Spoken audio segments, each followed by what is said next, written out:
एक तो तरीका पहले मैं आपको समझा देता हूँ कि अगर खाने में बहुत ज़्यादा दुश्वारी आ रही है या शदीद जल्दी मसाइल हैं या ब्लड प्रेशर का प्रॉब्लम रहता है, ब्लड प्रेशर बहुत ज़्यादा हाई है, तो फिर हमें सिर्फ इसके लतीफ़ असरात लेने, या बहुत ज़्यादा जो नाजुक तबा अफराद हैं वो ऐसे करेंगे कि तकरीबन अस्सलामु अलैकुम वरहमतुल्लाहि वबरकातुहू, हज़ारों साल पुरानी तिब्ब यूनानी और आयुर्वेद की तारीख़ का जब हम मुताला करते हैं तो एक नुस्खा ऐसा नज़र आता है जिसे उसकी सीट से आज तक कोई चीज़ नहीं हटा पाई।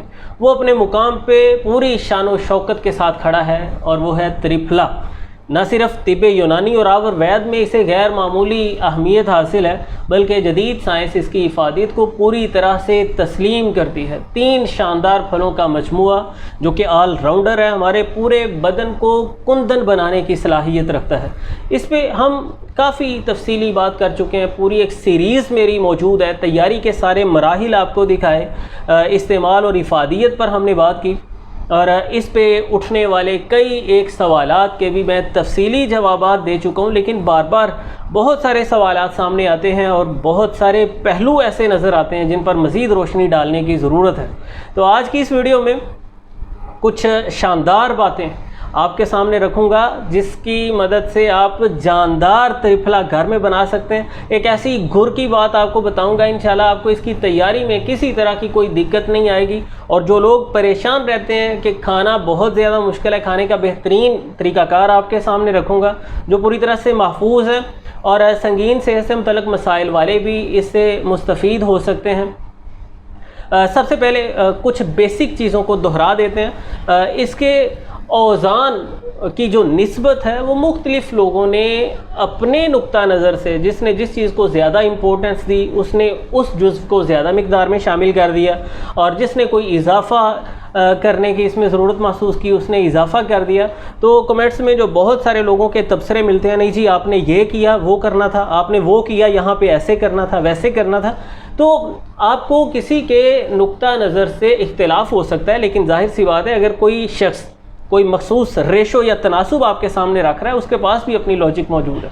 तो हम जो त्रिफला बनाते हैं इसमें हम आंवला सबसे ज़्यादा रखते हैं, विटामिन सी से भरपूर है, ताकतवर एंटीऑक्सीडेंट से भरपूर है, बदन की इन्फ्लेमेशन सोजश को दूर करता है, बदन को बहुत सारी ज़रूरी ग़िज़ाइयत फराहम करता है, क़ुव्वत मुदाफ़ियत को इतना ज़्यादा मजबूत कर देता है कि वो बड़ी से बड़ी बीमारी से टक्कर लेने के काबिल हो जाती है हमारी क़ुव्वत मुदाफ़ियत। हम आंवला इसमें भरपूर मिक़दार में रखते हैं। अब एक और बात समझ लीजिए जहाँ से बहुत सारे लोग कंफ्यूज हो जाते हैं कि जी आंवला तो 3 फलों का मजमूआ है, आपने पता नहीं कितने सारे गिनवा दिए। तो कितने सारे नहीं हैं, 3 फल ही हैं। दरअसल हरड़ का जो फल है वो 3 मुख्तलिफ स्टेजेस का हम इसमें शामिल करते हैं। ये देखें, ये है हरड़ का, आप इसे बच्चा कह लें, बिल्कुल छोटी छोटी हरड़, जब इसमें गुठली भी नहीं बनी थी, दरख्त से गिर गई या उतार ली गई, इसे हरड़ स्याह कहते हैं, जांगा हरड़ के नाम से भी जाना जाता है।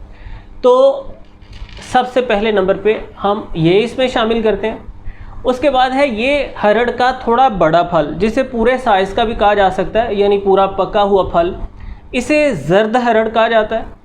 और तीसरे नंबर पर ये है, ये देखें, बड़ी बड़ी सेहतमंद मोटी ताज़ी हरड़ें, ये अपनी उम्र से भी कह लें कि कुछ ज़्यादा वक्त तक दरख्त पे टिकी रही हैं, इसे कहते हैं हरड़ काबली, हलीला काबली भी कहा जाता है। तो ये बेसिकली ये आपके सामने जो अभी आपको नज़र आ रहा है ये 3 फल नहीं है, ये एक फल है, सारे का सारा हरड़ है, हरड़ स्याह, हरड़ जर्द और हरड़ काबली। तो इस कन्फ्यूजन को आप ज़हन से निकाल दें। तो सबसे पहले हमारे पास हरड़ आ गई, मतलब 300 ग्राम हम ये लेंगे। टोटल 1 किलो यानी 500-600 ग्राम हरड़ जर्द और 300-400 ग्राम हरड़ काबली, ये टोटल मिला के 1 किलो होगी, जिसका छिलका उतारा हुआ हमारे पास आधा किलो हो जाएगा। और उसके बाद है हमारे पास बेड़े का उतारा हुआ छिलका आधा किलो, यानी ये भी हमने पोस्ट अलग कर लिया। और उसके बाद दूसरा फल बेड़ा हो गया, और तीसरा फल है हमारे पास आंवला। आंवला मुकश्शर, गुठली निकला हुआ ये आता है, उसके बावजूद इसमें काफ़ी सारी गुठलियाँ होती हैं, तो इसे भी धो के साफ़ शफाफ कर लिया। इन सारी चीज़ों को भी धो के साफ़ शफाफ करके खुश्क करके फिर हमने छिलका उतारा। तो ये आंवला है, ये 1 किलो है। तो हरड़ स्याह को ऐसे एज इट इज़ ही शामिल कर लेना होता है, चूँकि इसमें गुठली है नहीं तो निकालेंगे क्या। तो ये एक फल हो गया इसमें हरड़, दूसरा बेड़ा और तीसरा आंवला। तो इनके औज़ान मैं आपको स्क्रीन पर लिखे हुए भी दे रहा हूँ अगर कोई कन्फ्यूजन हो। बहरहाल इनको धो के साफ़ शफाफ करके हरड़ और बेड़े का छिलका अलहदा करके अब इन्हें ग्राइंड करके पीस कर पाउडर बना लेना है, नुस्खा तैयार। यहाँ पे जो सबसे पहला बहुत बड़ा सवाल सामने आता है और बहुत सारे लोग इस तहफ़्फ़ुज़ का इजहार करते हैं कि जी ये तो तीनों फल खुश्क हैं तो ये बहुत ज़्यादा खुश्की करेगा, तो हम पहले खुश्की के मसाइल में मुब्तला हैं तो हम क्या करें। तो भाई इसमें कोई शक नहीं कि ये खुश्क होता है, लेकिन जब हम इसे रोगन बादाम से या देसी घी से चर्ब कर लेते हैं इसकी खुश्की ज़ाइल हो जाती है, ये पूरी तरह से मुफीद और महफूज बन जाता है। जब हमने त्रिफला को ग्राइंड करके पीस कर छान कर उसका पाउडर अलग कर लेना है तो फिर रोगन बादाम या देसी घी से उसे चर्ब करना। हाथों को थोड़ा थोड़ा देसी घी लगाएं और इस सफ़ूफ़ को चर्ब करते जाएं। दस्ताने आपने वो लाजमी पहन लेने, एग्जामिनेशन ग्लव्स या वो शापर के जो दस्ताने आते हैं, क्योंकि वैसे पसीना आता है और दवा ख़राब होती है। तो मैंने आपको तरीकाकार वो प्रैक्टिकली दिखाया भी हुआ है कि ग्लव्स पहनकर हम थोड़ा थोड़ा सफ़ूफ़ लेते जाएंगे, मसलते जाएंगे। थोड़ा सा घी लगाएं देसी या थोड़ा सा रोगन बादाम हाथों को लगाएं, सफ़ूफ़ लेते जाएं, मसलते जाएं, मसलते जाएं। 1 किलो सफ़ूफ़ को 20-25 ग्राम आप कम अज़ कम रोगन बादाम या देसी घी लगा के इस अंदाज से जब मसल के चर्ब करेंगे इसकी खुश्की ज़ाइल हो जाएगी। अब कुछ मेन खूबियाँ मैं आपके सामने रख देता हूँ। वो तफसीली वीडियोस के लिंक्स भी मैं आपको डिस्क्रिप्शन में दूंगा जहाँ से आपका जहन पूरी तरह से क्लियर हो जाएगा, लेकिन कुछ मेन ख्वास आपके सामने रखता हूँ और फिर कुछ ज़रूरी सवालों के जवाब और फिर एक गुर की टेक्निकल बात जो आपको बहुत ज़्यादा फ़ायदा देगी इंशाल्लाह। और फिर आपसे इजाज़त चाहूँगा। इसकी मेन खूबियों की अगर बात की जाए तो सबसे बुनियादी फ़ायदा निज़ाम हज़म की कारकर्दगी को बहुत ज़्यादा संवार देता है।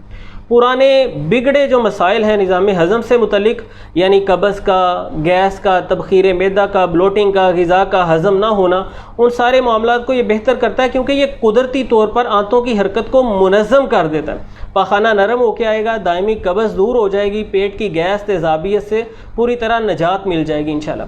दूसरे नंबर पे इसकी ख़ास खूबी ये वज़न को कम करता है, मेटाबॉलिज्म को बहुत ज़्यादा तेज़ कर देता है, यानी जिस्म की इजाफी चर्बी वो पिघलना शुरू हो जाती है, बड़ा हुआ पेट कम होना शुरू हो जाता है। ये मेटाबॉलिज्म को तेज़ करके वज़न को जल्दी से कंट्रोल करता है। तीसरे नंबर पर ये हमारी कुव्वत मुदाफ़ियत को बहुत ज़्यादा मजबूत कर देता है। विटामिन सी से, ताकतवर एंटीऑक्सीडेंट से भरपूर होने की वजह से ये जिस्म को बीमारियों से, इन्फेक्शन से लड़ने की ताकत देता है।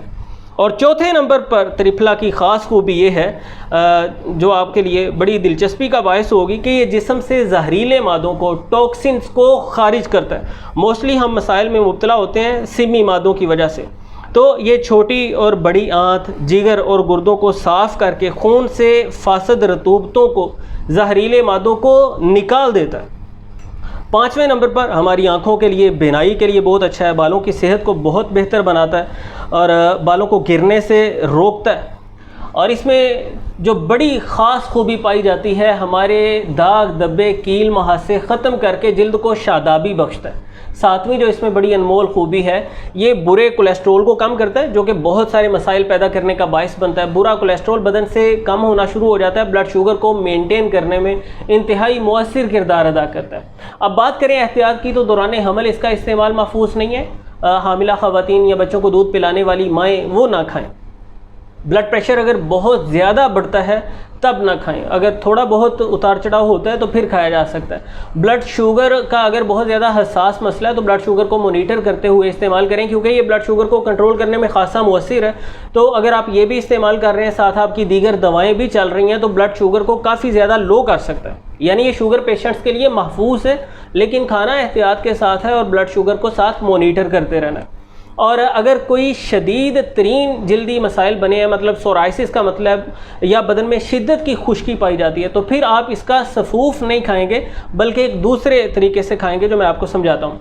तो जो एक बहुत बड़ा मसला सामने आ रहा है, बहुत सारे लोग बताते हैं कि जी इसे खाना बहुत मुश्किल है, और काफ़ी लोगों ने कहा हकीम साहब आपने तो इतना बताया कि हम हमेशा धो के साफ़ सुथरा करके बनाते हैं, लेकिन ऐसे जब इसे हम निगलते हैं या चबाते हैं तो ऐसे लगता है जैसे इसमें ज़र्रे ज़र्रे हों, तो आंवला का जो टेक्सचर है ये है ही ऐसा, मतलब एक होता है चीज़ का फाइन पाउडर बन जाना, एक होता है चीज़ को कुतर के उसके बारीक छोटे छोटे टुकड़े कर देना, बिल्कुल छोटे छोटे ज़र्रे।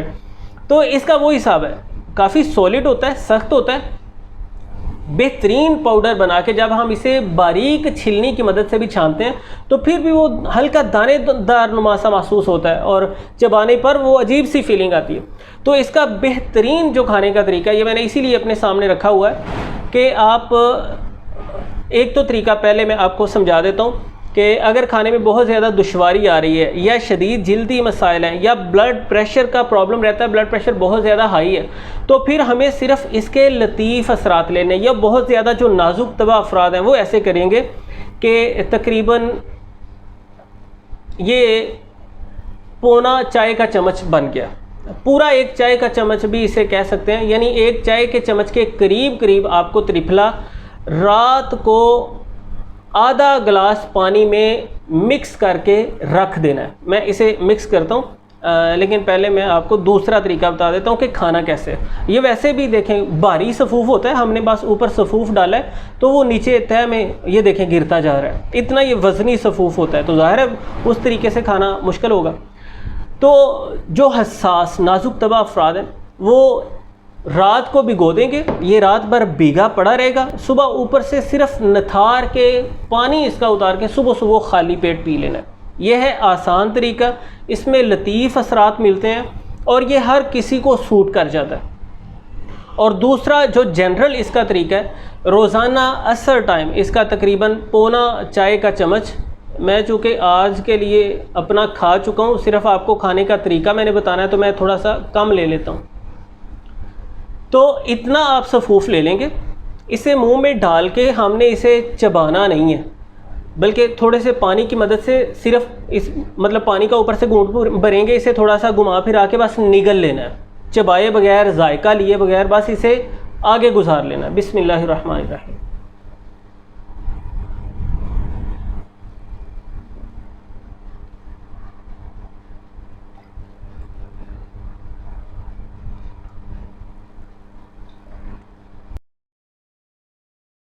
तो इस तरीक़ाकार के साथ, पता नहीं वो आपको सही समझ आई है या नहीं, बहरहाल मैंने कोशिश की है कि मुंह में डाला, ऊपर से पानी लेके थोड़ा सा उसे घुमा के बस आगे गुजार लेना, जिस तरह कोई कैप्सूल वगैरह निकला जाता है इस तरह आप आगे निगल लें।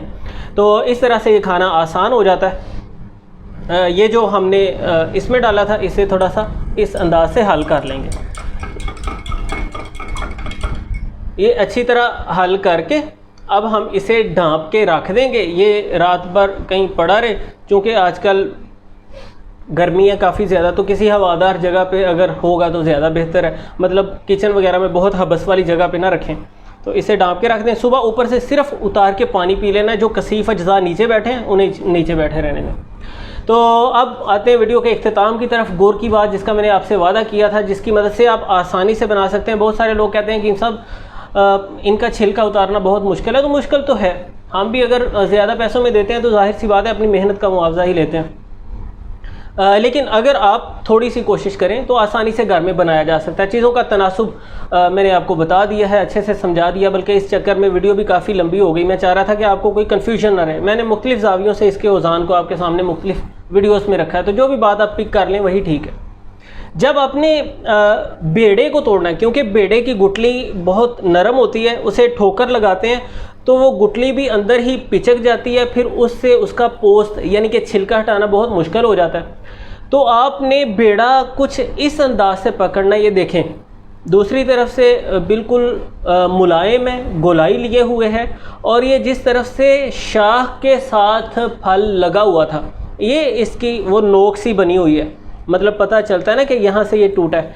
ये जिस तरफ से बाहर को निकला हुआ है, इसकी दुम सी बनी हुई है, ये वाला पॉइंट आपने ऊपर रखना है, गोलाई वाला पॉइंट आपने नीचे रखना है। इस पॉइंट को ऊपर रख के जब आप एग्जैक्ट इस पॉइंट पर ठोकर लगाएंगे तो इसके छिलके की सारी परतें वो साइडों से हट जाएंगी, गुठली को छोड़ देंगी। दरमियान से गुठली आपने निकाल के साइड पे फेंक दे जाना है और इस अंदाज से इसका पोस्त अलग करते जाना है।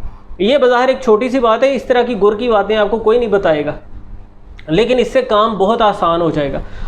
एक एक को पकड़ते जाएं। हावन दस्ता में भी कूटा जा सकता है, फिर छिलके को अलग किया जा सकता है, लेकिन उस तरीका में भी फिर काफ़ी सारी गुठलियाँ टूट भी जाती हैं। उनसे पोस्त को अलग करना वो काफ़ी ज़्यादा वक्त भी लेता है, काफ़ी मेहनत भी, और नाखून भी बाज़ों का दर्द करना शुरू कर देते हैं। तो इस टेक्निक की मदद से आप आसानी से बेड़े के पोस्त को अलग कर सकते हैं। इसी तरह हरड़ों को भी आपने ऐसे पकड़ते जाना है, और इसकी वो जो बाहर को निकला हुआ जो हिस्सा है, लंबाई लिए हुए जो हिस्सा है, वहाँ पे ठोकर लगाएंगे तो इसका पोस्ट अलग हो जाएगा, अंदर से गुठलियाँ आप साइड पे करते जाएं।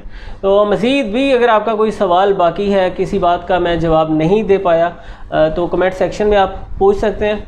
दोस्त अहबाब तक इस मुफीद वीडियो को ज़रूर पहुँचाइए, और ये वाकई लाजवाब चीज़ है, बहुत बेहतरीन है, हमें बहुत सारे अमराज से तहफ़्फ़ुज़ फराहम करता है, और बहुत सारी परेशान कुन तकालीफ से निजात देने में बड़ा शानदार किरदार अदा करता है। वीडियो काफ़ी लंबी हो गई है, आप मुझे इजाज़त दीजिए, मिलते हैं इंशाल्लाह नेक्स्ट वीडियो में। अल्लाह हाफिज़।